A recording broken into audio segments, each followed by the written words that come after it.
श्रीगुरुभ्यो नमः। हरि ओम। श्रीमहागणाधिपतये नमः। श्रीमहासरस्वत्यै नमः। श्रीगुरुभ्यो नमः। हरि ओम। आदित्योर्कोरनिर्भानुर्भास्करश्च दिवाकरः मार्ताण्डः सविता हेळि तीक्ष्णांशं मिहिरो रविः यः कर्ता जगतां भक्ता संहर्ता महसां निधिः प्रणमामि तमादित्यं बहिरन्तस्तमोपहं। మరి పరాభవనామ సంవత్సరం 2026 సంవత్సరం మార్చి నెల 20వ తారీఖు నుండి 2027 సంవత్సరం ఏప్రిల్ నెల 6వ తారీఖు వరకు ఉగాది ఈ సంవత్సర ఫలితాలు. పరాభవనామ సంవత్సరం ఫలితాలు ఇప్పుడు చెప్పుకుందాం. పరాభవనామ సంవత్సరం 2026 సంవత్సరం మార్చి 20వ తారీఖు నుండి 2027 సంవత్సరం మరి ఏప్రిల్ 6వ తారీఖు వరకు కూడా పరాభవనామ సంవత్సరం. ఈ పరాభవనామ సంవత్సర ఫలితాలు ఇంతకుముందు మాస ఫలితాలు చెప్పుకుంటున్నాం, ఇప్పుడు మొత్తం సంవత్సర ఫలితాలు చెప్పుకుంటున్నాం. ఈ సంవత్సర ఫలితాల్లో కర్కాటక రాశి ఫలితాలు చెప్పుకుందాం. ఈ కర్కాటక రాశి ఎట్లా ఉన్నది అంటే, ఈ కర్కాటక రాశికి వచ్చేటల్లా శుక్రుడు బుధుడు తప్పితే ఏ గ్రహాలు కూడా బాగాలేవు. సరిగా ఈ రాశి చెప్పాలంటే సూర్యుడు అష్టమంలో ఉన్నాడు, రాహు రవి బుధుడు కుజుడు ఈ గ్రహాలు మొత్తం అష్టమంలో ఉన్నారు. మరి ఈ 4 గ్రహాలు పూర్తిగా ఇబ్బందికరంగా ఉన్నారు. అయితే గురువు మాత్రం 11కి రాబోతున్నారు. గురువు వల్ల బాగుంది, కానీ చెప్పాలి అంటే వివాహం కావడానికి ఒకదానికి అవకాశం ఉంది. వ్యాపారం సాగుతుంది, కానీ వచ్చే ఆదాయం చాలా తక్కువ. వచ్చిన దాంట్లోనే సరిపోయే పరిస్థితి ఉండదు, చాలా ఇబ్బందులు. అష్టమ కుజుడైతే అనారోగ్యాలు, ఆపరేషన్లు, దెబ్బలు తగలటాలు. ఇలాంటి వాళ్ళు ఎక్కడ పడితే అట్లా ప్రయాణాలు చేయకూడదు. ఈ ప్రయాణాలు చేస్తే యాక్సిడెంట్ అవ్వడానికి అవకాశం ఉంది. ఎందుకంటే మీరు చేసే వృత్తిలో ఊళ్ళో వరకు తిరగడం మంచిదే, కానీ దూర ప్రయాణాలు మాత్రం చేయొద్దు. ఏ యాత్రలకు పోవటమో విహారయాత్రలో ఇట్లాంటివి పెట్టుకోవద్దు. అట్లా పెట్టుకుంటే చాలా ఇబ్బంది పడే లక్షణాలు బాగా ఎక్కువగా ఉన్నాయి. రాహుకేతువుల మధ్యలో గ్రహాలు పడ్డాయి. ఈ గ్రహాలు పూర్తిగా ఇబ్బంది పెట్టే పరిస్థితులు బాగా ఎక్కువగా ఉన్నాయి. అందులో ఈ సంవత్సరం ఏమిటంటే చూడండి, యుద్ధం బాగా ప్రారంభమైంది. దాదాపు ఇది ప్రపంచ యుద్ధానికి దారితీస్తుందేమో అనే పరిస్థితి కనబడుతోంది. మరి దాదాపు ప్రపంచ యుద్ధం అవుతుందేమో అనుమానం నాకు కూడా ఉంది. దీనివల్ల మనకు చాలా నష్టాలు కష్టాలు ఎక్కువగా ఉంటాయి. కాబట్టి మన దగ్గర ఉన్నటువంటి ప్రతి రూపాయిని కూడా చాలా జాగ్రత్తగా పెట్టుకోవాలి. ఇది కత్తులతో యుద్ధం చేసేది కాదు, మరి గదలో కత్తులో దాంతో కాదు. మరి బాంబులు, ఈ అణబాంబులు ఇట్లాంటి వాటితో యుద్ధాలు జరుగుతున్నాయి. ఈ యుద్ధాలు మన దేశం కాదు కదండి, మన ఇండియాకి ఏం తగలదు కదండి. అంటే ఇండియాకి తగలకపోయినా కూడా విదేశాల నుంచి మనకు వచ్చేవి కొన్ని ఉంటాయి. మరి అవి మనకు రాకపోవటం ఒకటి, మనం విదేశాలకు కొన్ని ఎగుమతి చేసే ఉంటాయి. ప్రతి వస్తువు మీద కూడా అధిక ధరలు పడటానికి అవకాశం ఉంది, ఏ వస్తువు దొరకపోవటానికి అవకాశం ఉంది.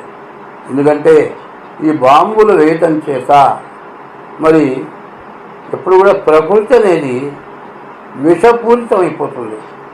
మనకు వచ్చేటువంటి గాలులు విషమ సంబంధమైన గాలులు వస్తాయి. దీనివల్ల చెప్పడానికి వీలు కానీ అనారోగ్యాలు బాగా ఎక్కువగా రావడానికి అవకాశం ఉంది. అయితే దీన్ని ఎట్లా బాగుపడుతుంది అంటే, ఏ మానవుడు కూడా బాగు చేయలేడు. ఎవరు బాగు చేయాలి అంటే భగవంతుడు, దేవుడే బాగు చేయాలి.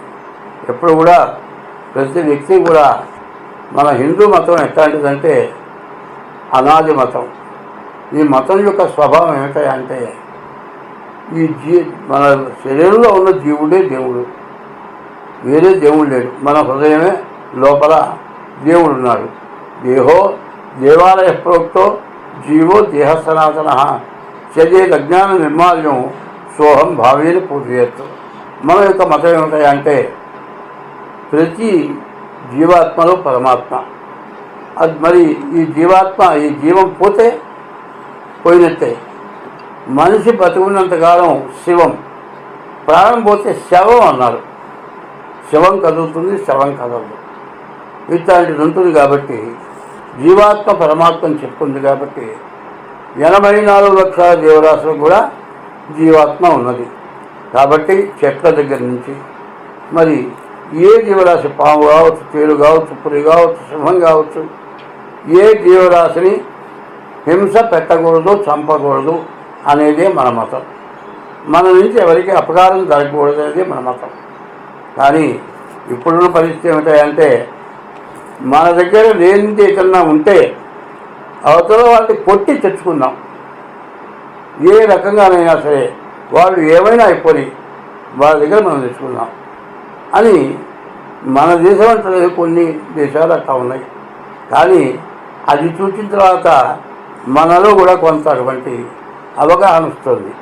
ఎప్పుడు కూడా ఒకటే చెప్తున్నా, ఏమిటంటే మనకున్నది చూసుకొని సంతోషపడి మనకంటే తక్కువ వాడి చూసి మనం బాగున్నాం అనుకుంటే మనం ఏ ఇబ్బంది లేకుండా సుఖంగా జీవితం గడుపుతాం. మనకంటే పైవాడిని చూసి వాడిలాగా మనం ఎట్లా బాగుపడతాం అనుకుంటే ఏదో కుట్ర చేసి వాడిని నాశనం చేసి మనం కాజేద్దామనే పరిస్థితి ఉంటే, అట్లాంటి ఆలోచన 24 గంటలు కనుక ఉంటే వాడి హృదయం పరిపక్వం కాదు, చాలా నష్టపడతారు. 24 గంటలు అదే ఆలోచన, అదే నిద్రలో కూడా అదే ఆలోచన. ఏది రాలే, ఎట్లా వస్తుంది, ఏ రకంగా వస్తుంది, వాడిని ఏం చేద్దాం, ఇదే ఆలోచన మనకు వస్తుంది.